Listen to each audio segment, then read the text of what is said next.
In this quick iPhone 14 tutorial, I'll show you how to turn the camera grid on or off, which helps improve your photo composition and take better shots. Let's get started. First, open the Settings app on your iPhone. Now scroll down and tap on Camera.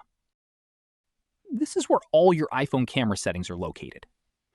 Next, look for the Grid option under the Composition section. Simply toggle the switch on to enable the camera grid, or turn it off if you want a clean camera screen without lines.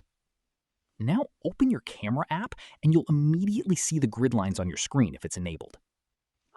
This grid helps you follow the rule of thirds for better, more balanced photos. If you don't like it, just go back and switch it off from settings anytime. And that's it. Now you know how to turn the camera grid on or off on iPhone 14 for better photography control.